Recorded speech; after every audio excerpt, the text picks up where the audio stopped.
మనలో చాలామందికి చిన్నప్పటి నుంచి అబద్ధాలని చెప్తూనే పెంచారు. అవేంటో తెలుసా? 10th క్లాస్లో మంచి మార్క్స్ తెచ్చుకోండి, లైఫ్ సెటిల్ అయిపోతుంది.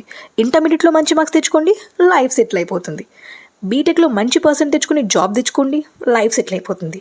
కానీ ప్రతి ఒక్క స్టేజ్ ఆఫ్ లైఫ్లో ఏదో ఒక కష్టం ఉంటూనే ఉంటుంది. ఎల్కేజీ పిల్లోడికి ఏబిసిడీలు రావట్లేదని కష్టం. అదే 25 years ఉన్నవాడికి ప్రమోషన్ రావట్లేదని కష్టం. 45 years ఉన్నవాడికి హెల్త్ బాగుండాలని కష్టం. బాగలేదని కష్టం, బాగుండాలని ఆశ. 60 years ఉన్నవాడికి ఇంకొక 20 years లైఫ్ ఇస్తే చాలు, మా పిల్లల్ని వాళ్ళ పిల్లల్ని సెటిల్ చేసి వెళ్ళిపోదాం అనుకుంటారు. ఇలా ప్రతి ఒక్క స్టేజ్లో ఏదో ఒక కష్టం అనుభవిస్తూనే ఉంటాం. So life has never been easy. ఎప్పుడూ లైఫ్ అనేది ఈజీగా ఉండదు.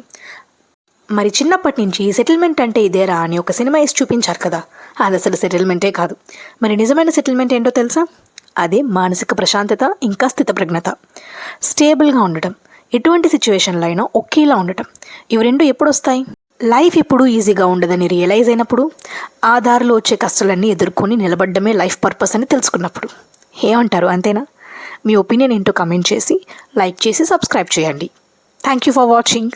నెక్స్ట్ వీడియోలో ఇంకొక టాపిక్ డిస్కస్ చేద్దాం. Until then stay tune. Bye.